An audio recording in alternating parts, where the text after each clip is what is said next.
let's get the project, let's get this program started. I'd like to first invite Andrea, who is going to be talking about how to do a project and what it entails. So please put your hands together for Andrea Spessard.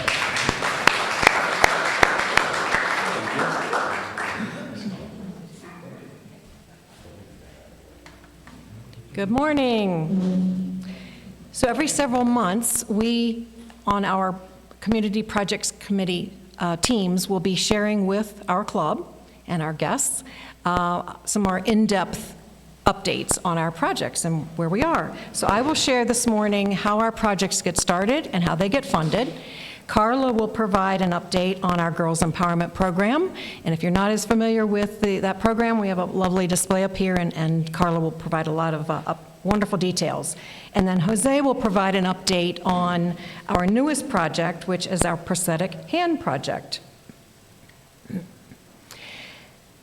So Rotary International has 7 areas of focus, and when you think about all of our projects, all of our service projects serving our communities fall into one of these 7 areas. So you've got peace building, disease prevention and treatment, water and sanitation, mothers and children, education, community economic development, and the environment. So we're just going to talk about some of our active projects. Here are 7 of our active projects, and we've had many projects throughout the 18 years that this club has been in existence, since 2005. And if you weren't here on August 15th, either here in person or via Zoom, and would like to know more about our 18 years of service, I invite you to go onto our website and find the link to the YouTube video for our August 15th presentation. How do we start projects? First, we identify a need. Either one of us in the room identifies the need, or someone brings it to our attention. Second, we conduct a needs assessment in the community. We go out and we speak to people in that community who have the need. We talk to the community leaders. Third, we conduct research for the solutions, resources, and possible partners in our community to make sure we're not overlapping what other organizations are doing, and ensure that we're aligning ourselves with great partners, with the right resources. We establish our goals, and our goals need to be measurable. Who are going to be the beneficiaries of our work? What are the results, and what is the time frame that we expect to accomplish our goals in? And we establish our role as a Rotary Club in achieving our project, our program. How do we serve the community for long-term sustainable results and changing lives in our community? Then the person or persons who are passionate about this project submit a 1-page proposal to the Community Projects Committee for review and approval, and once the committee reviews and approves it, it then goes to the board for review and approval.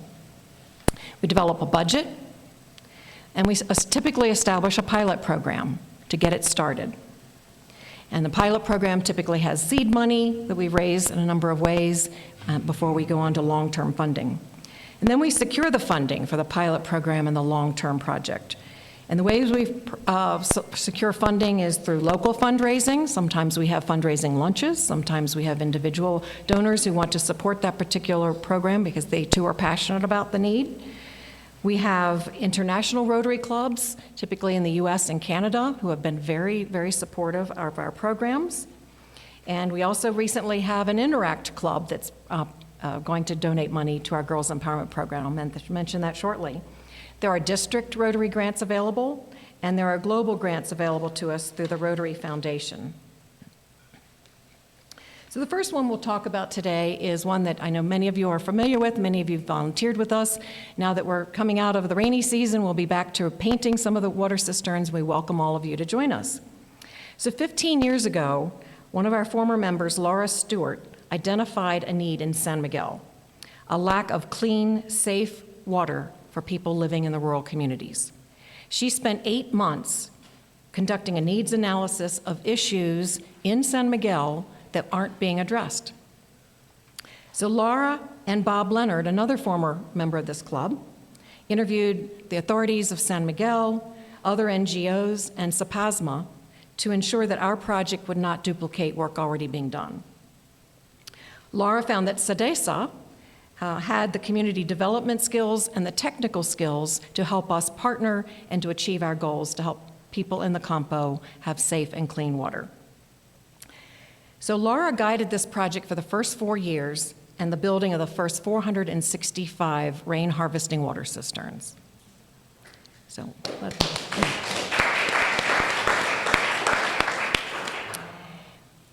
Lee Carter took over the project and has led the project ever since until this year, and now Carla Cadeno leads the water projects for us.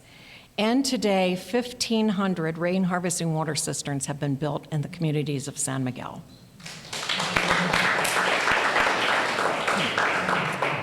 And that's with Rotary funding.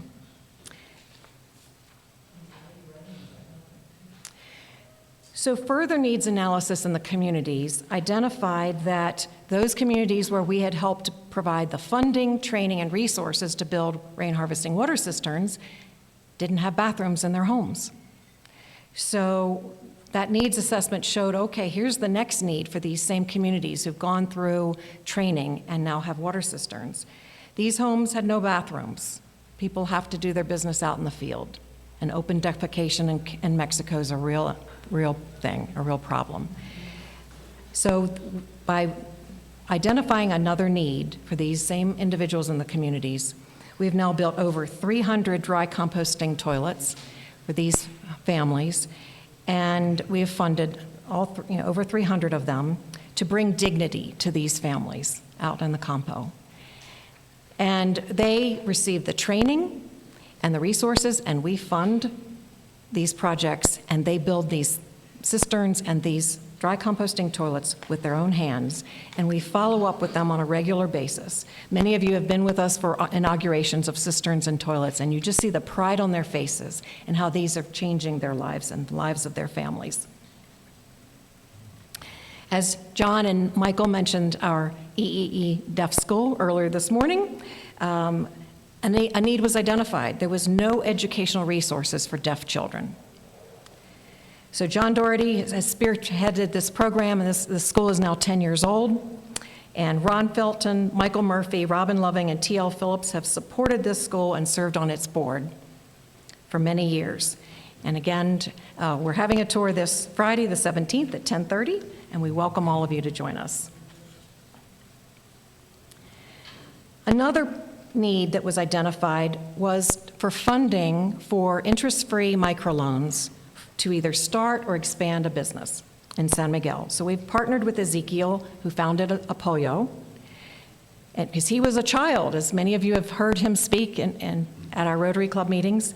As a child, his mom received one of these microloans to help start a business and put food on the table for her family. And he then was inspired to start Apoyo. And we have partnered with them. Norman Feldstein has helped to be the liaison between our Rotary Club and Apoyo for the microlending program. And Norman and Ron Felton now co-chair that project. So we had a fundraiser for that project last fall, and we held a tour this year on October 19th. Tree planting. As we all know, trees are desperately needed for soil erosion prevention, oxygen, shade, and overall health of our environment and our ecosystem. So Fred Collins has led our tree planting project in San Miguel for many years. Our Girls Empowerment Program. Tom Snyder brought the need to our club about 18 months ago, early 2022. And he has continued to champion this cause even when he's in Canada. So huge thanks to Tom Snyder for your vision and bringing the need to this club. So solutions were embraced by our club. Months of research was conducted on education and resources available for use on menstrual hygiene kits, and you can see a couple of samples up here. We found the teaching platform in Niñas Sabias. We trained 10 teachers and secured the materials to go out and teach in the 5th and 6th grade classes, and we signed the contract with Secretary of Education of the state of Guanajuato. So our sources of funding of this wonderful program, the pilot program funds were raised in 2022. We held a fundraiser luncheon in March of this year. We received a $91,000 US dollars global grant from the Rotary Foundation this summer. And most recently, we've received a commitment for $500 donation from the Nelson Interact Club from Canada. And if you're...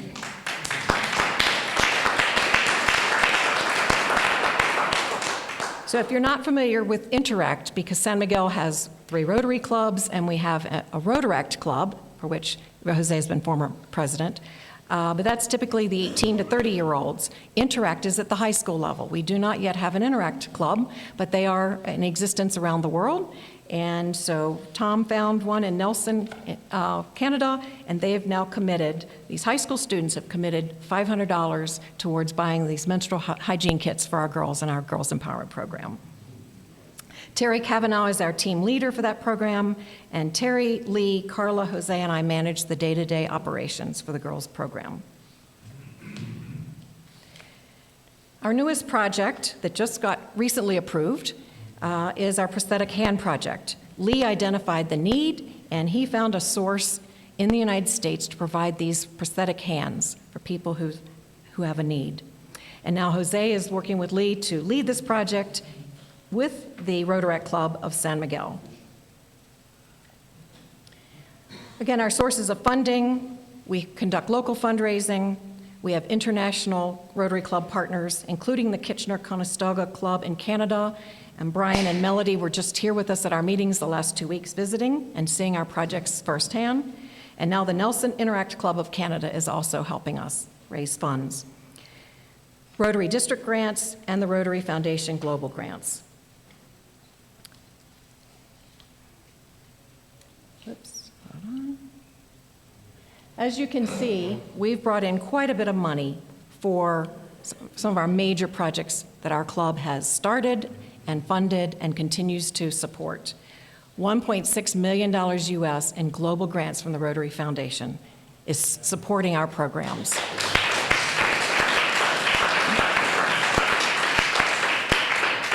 So Ron Felton will be speaking with us in December about how important our support of the Rotary Foundation is. It's absolutely critical that we, every single member of our Rotary Club, supports every year.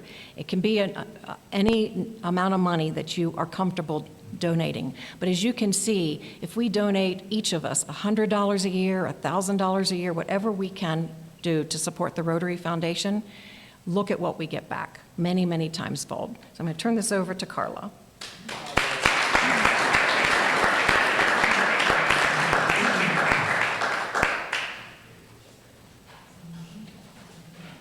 Hi everyone, good morning.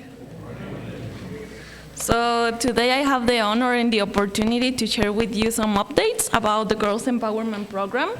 Andrea just gave us like a little brief introduction, but it's important to know like what's going on with this project. So this process has been formalized, as Andrea said, over a year and a half since we had the teachers training in June 2022. And almost 1 year of teaching in the primary schools in San Miguel de Allende. So it's been a while now that you think about it. This initiative began with Hannah Figueroa, which is the creator of the model program for educational about Niñas Sabias. So she allowed us to be part of this, and that's why we have this activity from Midday Rotary Club too. But why is the Girls Empowerment Program so important? There are millions of girls around the world that do not have access to the information that is needed for us. This affects a lot about the education that they have, their attendance that they have at the school, because this makes like a huge difference about the equal education that they are able to have. The reason for this is because usually they need to stay either from 2 to 4 days at home when their period arrives, because they don't have access to the products that we usually need to use, or they have like not enough economy to buy the existing products, or well, they don't have like enough tools to manage the menstruation. But, well, before they have their first period, we have learned that it's called menarca. Like, it sounds like a monarch butterfly, but it's menarca. That's the word that we use during the program. The program, it's like made about 5 models. It's about educational altars. As you can see here in the table, we have a setup with each one of these altars. Each altar starts with an empty floor. And each teacher starts adding like item by item, accompanied by the explanation. The educational models come with songs, with explanations, with history, and explaining like everything about the woman and how our cycles are related to the stages of the moon, the ages of the woman, and the stations over the year. So it's very important and very marvelous how Hannah fixed this to become what it is now. Additionally, the wrong menstrual management affects health. The lack of proper facility in school increases the risk of infections, putting in risk the well-being of these girls. This matches some of the objectives that we're trying to achieve with the dry composting toilets, for example, because with this kind of projects, well, we talk about the hygiene and the water and how to keep ourselves like safe and healthy. So it's very important to mention that also the teachers cover these topics about how to keep us safe and healthy through every one of these models. And they also show the girls how to detect when something is not very normal with ourselves that we need to pay attention to. And finally, inadequate menstrual health management has consequences in our planet. Well, we know about the environment and everything, so unsafe methods that traditionally are used are the ones that have like impact in the water, in the soil, and in the air. So that's why we are working also with Days for Girls, which is our main supplier at the moment and provides the menstrual management kit. You will see here in the table some of the samples of the kits, and this is, for example, one of the items that the girls are able to get at the end of this workshop. So each one of these is like waterproof, so this is the one that they will put. Teachers show them how to use it, how to replace the items that here has, and also how to do the proper maintenance and cleaning for this to last over like 3 to 5 years. Like it depends how much we take care of it, so we can use it like for a long time. The Y certified teachers are almost every week in action. Now from the 10, usually there are like 6 teachers that are active every week in all of these schools. So it's very marvelous how they take their material, the manual, the songbook, and all these items that are like in a very giant box of materials to provide the models to the girls. Okay, Right now, the program has reached about 46 schools around urban and rural area. In the rural schools, we have achieved 42. It's very important to say that we wanted to start with the right foot. So we enter by the rural communities where we have already made some impact. So that's why we started there, but now in the last stage or in the last weeks, we have other urban schools, and we have had four of these urban schools. It's very interesting how it's the change like in the girls, like in the campo and the urban area, so our teachers are able to distinguish, here is like this and here is like that, but at the end, we are achieving the objective that we have for them to learn and understand what is going on with our bodies. In total, we have had from January 2023 and until November the 10th, we have achieved 1,314 girls in total that have received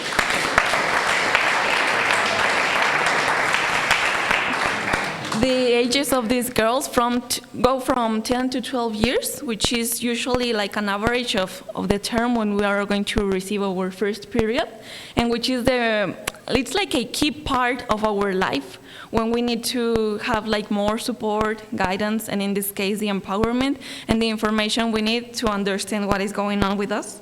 And we have been providing 1,381 reusable kits from the Days for Girls. So it's very, if you think about this, like just make like the operation, like if you do this times the 3 or 5 years that they are going to use it, just imagine all the menstruations that they are going to have like with the proper tools, all the pollution or the contamination that we're just avoiding.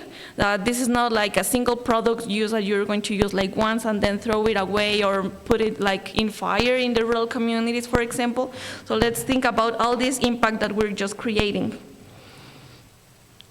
We have not only teach girls, but also 49 assisting mothers that had the opportunity to learn along with the girls in the first, like the pilot and the first stage of the project. So also during a summer session, we had the opportunity to take this knowledge to 18 students from the secondary. So it was also another interesting experience for the teachers to try to deal with the teenagers. So they are having, of course, a different perspective, but it was like very important for us to see what are the pros and the contrasts of teaching them like when they are teenagers. It's like, let's take it from now, from the proper age, like 10 to 12 years, it will be like a better benefit. But they were like very lucky to receive this information too. Every class is unique. Every class is like a new experience for the teachers.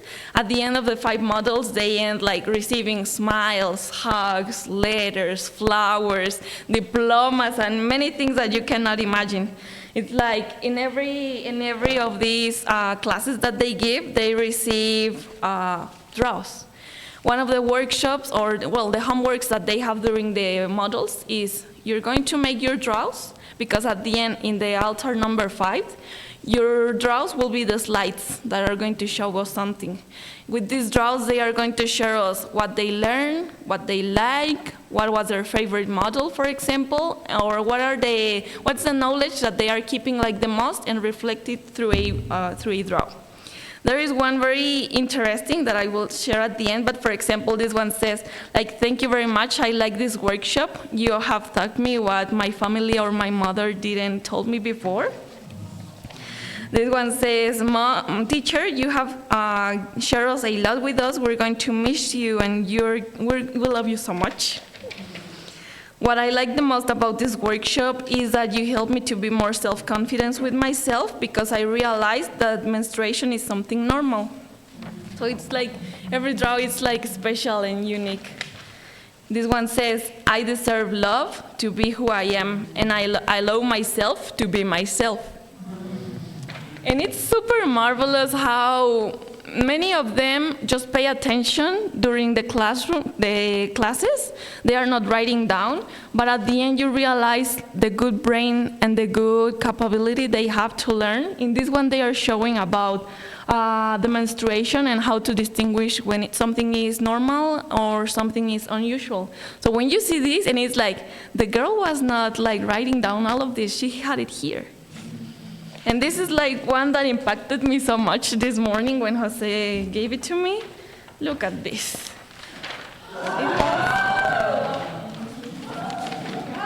This is a summary of what they learned.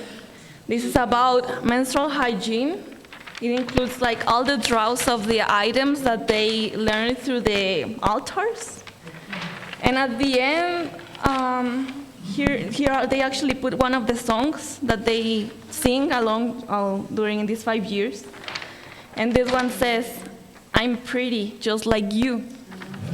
And this one says, what I like about me, my eyes, my body, my brain, my eyelashes. So they learn like a lot, and you empower them, and this gives them the tools to make wise decisions, not only for them, and not only for now, for their future too. They understand that they can respect their body. Their body is a temple, and they have their own decisions of what to do and what not to do. So we have been very lucky too, because we have had 31 driver volunteers. So this is a thankful to the driver's coordinator, who has always been like ready to cover every challenge that is like daily with us. So thanks Rotarians who have drive, thanks Friends of Rotary who have taken the opportunity, and you're always welcome to be part of this experience. So anytime that you will say, oh, what can I do today? Let's contact Andrea to drive the teachers. So thank you very much, because the drivers are allowing like the objective to arrive to their destination. The Girls Empowerment Program is bringing dreams come true through this workshop. So our dream is to take this to every corner of San Miguel de Allende. We're not just giving a workshop, we're just not giving 5 models. There's a little testimony, and I think I'm over timing right now, but the little testimony that we want to share today, it's about little Aurora. Aurora connected with our wise teacher. She was one of the good girls in the group, like one of the smartest that our WISE teacher detected over these 5 days. And in this school particularly, around 60% of the girls do not continue secondary because the school is far, because the economy doesn't allow them to do this, or because this is like what happens in their life. It's like after you finish primary, you come to the campo, you help me at home, etc. So this was very sad when our WISE teacher and one of our organizers realized that Aurora was not going to be able to go to school anymore. They got invited to their graduation last summer because they were finishing 6th grade. So our WISE teacher and our coordinator attended the lunch that the mom prepared at home. They talked with them.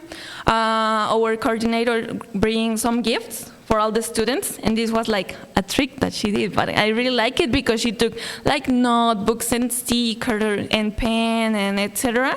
for them to realize, where am I going to use this? Well, at school. So finally, after a period of time when our WISE teacher was getting in touch with the girl, she said, you know what? Like, I have think about this. Thank you very much for encouraging me, for motivating me. So now Aurora decided to go back to school.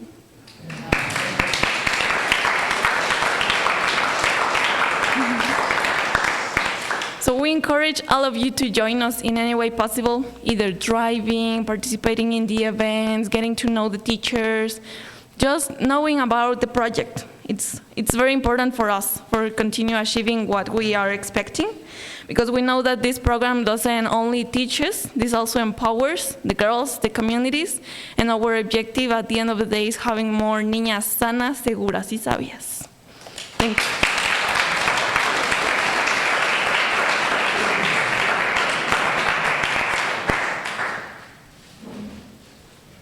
Bravo, Carla. I'm so proud of this project that has been taking a lot of work, but at the end the results is like everything. So about LN4. LN4 is the newest project. So when industrial designer Ernie Meadows and his wife Marge lost their daughter Ellen, Ernie decided to create a legacy to their daughter's memory. He developed design for low-cost, light, durable, and functional prosthetic hand. He knew this will help anyone who needs a prosthetic hand and could not afford available alternatives. So the benefits for the LN4 hand may have been injured by landmines, work accidents, electricity, acts of violence, or have suffered a congenital condition. So LN4 ambassadors have carried LN4 hands to almost every corner of the globe. So the Allende-Midday Prosthetic Hand Foundation has been feeding hands since 2005. So that makes 18 years that they've been doing this. So they've been in more than, they have been distributed hands in more than 90 countries. And so more than 70,000 hands will be just given by them. So I'm so impressed about that. But also, so a prosthetic hand is an invaluable asset to an individual without an upper limb. So LN4 Foundation said, we want everyone who requires a prosthetic hand to have one, regardless of their socioeconomic status or ability to pay. We manufacture a durable yet rudimentary prosthetic hand with no electric parts. And with the help of our partners, we distribute it across the globe. So I just want to thank all my friends, which is the Rotaractors, which are on Zoom, in the Zoom audience, because we were thinking about like this. So the next one is, so about the hand. Here I have one. So So after the presentation, you can come and see it. But I'm going to give you some details about this. So the LN4 prosthetic hand is a low-cost, light, durable, and functional prosthetic hand. And all the team worked to develop a hand that could be cheapy producer, but maintain a high level of quality. So after several years of testing, the resulting hand was named the LN4 prosthetic, after Ernie's deceased daughter, Ellen. In order of this device to be successful, recipients must have 14 centimeters of residual limb below the elbow to utilize this prosthetic device. Measure from the tip of the elbow to the tip of the remaining arm to assure a strong fitting for the cuff. Additionally, there can be no remaining fingers, thumb, wrist, and this will interfere with the cuff, and they are likely more useful than the LN4 hand. Finally, the arm should be flexible and fully healed with no open sores or bandages to interfere with the attachment. And the most important thing, it's always free to charge to the recipient. So how we get involved with this? So there's other Rotary clubs in all over Mexico that are been doing this project, like the Motul, Rotarac Motul is the only one that we found in Mexico. They are based in Ciudad de Mexico. There's other Rotarian clubs like Uruapan, Guadalajara, Tlaquepaque Industrial, Poza Rica, Huamantla, and the District 4185 and the District 4170, like Ixtapaluca and Paseo de la Reforma. So the history about how we get involved with this is like Lee Carter, again, met a person who needed a prosthetic hand. So, and he was searching in the internet and asking to our friends and Rotarian friends about how we can get a prosthetic hand for his friend. Till he found Enrique Garcia Vidrio, which is a friend from the club Tlaquepaque Industrial in Guadalajara. And Enrique gave a prosthetic hand to Lee. That's how Lee gave this hand to his friend, and that's how Lee became an ambassador of the LN4. So as always, Lee said, think big. And that's how he decided to bring this, as you said, Andrea, this like first letter, well, the first, the proposal to the board, and everything just started. So the board approved that the club Midday were to be ambassador of this, and also Rotarac raised their hand to help with this project. So that makes our first project together. So thank you. So our goal is to give as many prosthetic hands as needed in people in San Miguel de Allende or in the surrounding area.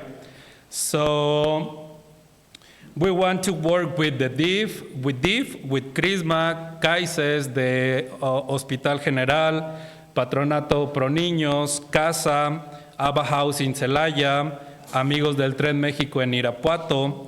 And also, we have this good relationship with the Secretary of Education of the state of Guanajuato. So that's going to be one channel to promote this program, because in the last meeting that we have with Gisela, she said that she knew some boys, some childs that they needed. So just imagine if we have access to all these kids, and if we send a letter to them, to the kids, and then the kids can give it to the mom, and the mom to the family, so it will be a huge impact.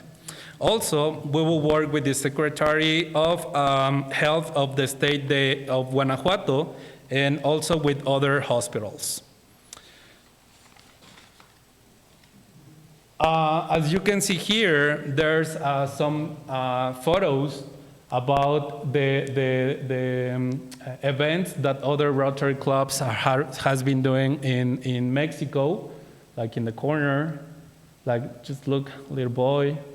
So when I was just searching for material, I was like so happy to see and find new recipients here in San Miguel. So let's talk about the project structure. When Andrea was talking about like how we make this project, well, all the projects done, just make me think like, yes, we have to have like an idea, and then we have to develop a process to make a project successful. So first of all, once we have the list of the recipients, we will ask by mail for the LN4 hands.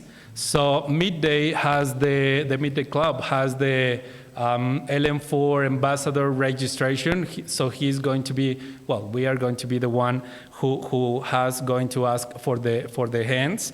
So now we are in the level 2, so with 2 prosthetic hands. And then the level 3 is we are in level 1 with 2. So we have to give those prosthetic hand. Then we will become level 2. We will have 2 till 25. And then level 3 will be 3 till 100. So now we're thinking in pilot events that no more than 25 people. The number 2 is promoting to prospective recipients by Rotaract San Miguel. So Rotaract will be in charge to find the recipients. Oops. We are developing a marketing program to find the beneficiaries, that we will start with a press conference to get all the local press involved with this project. We will also do social media posts and radio spots. And the most important thing will be the pre-registration form where the people can register, and we will follow up each of the requests. So also we will have printing material like posters, flyers, and cards. So the number 3, we will set up a fitting event with no more than 25 people with 4 different stations. So number 1, we will have a registration table. Number 2, we will have a fitting of the hand tables with videos that LN4 provides by their website. And actually, Queen McQuire is going to help us with that.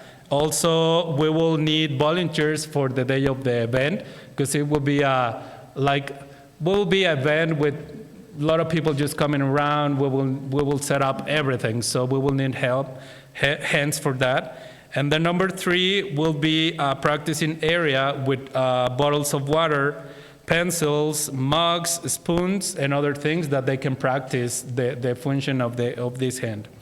And the number 4 will be the photo of the recipient and the donor card. So this is the donor card. So other recipients at when they do all this process in this fitting event, they should, we need to take a photo with this card and the hand that we can send it to LN4 as an evidence. So the number 4 is the document reporting to LN4. That's the 2 documents that we have to, the document that we have to send is like the hand recipient information plus the picture that we already took in the event. And on the day of the event, if one person needs psychological assistance, Carla Espinosa, which is here, she's going to help us with that. So, because we're thinking like because we're thinking that it's a huge process and it's complicated. So thank you, Carla, because you are going to be part of that. And also, we're checking how we are going to follow up with the recipients, because it's going to be really important to the success of the project. And so the project is expenses and the funding. So once the board approved the project, they also approved $1,000 US. So that makes 18,237 pesos. That expenses will be in operation, marketing, and promotion, because the LN4 take care of the import cost. That makes us 0 pesos to get the hands to us. So that's really, really good. And the final thing is, like, we want to start with all these the first or second week of December 2023, so which is like in 3 weeks. So, donations are open, and also who wants to volunteer to this new project, so are so welcome. Just contact me, and we will be just happy to help to work together. That's all.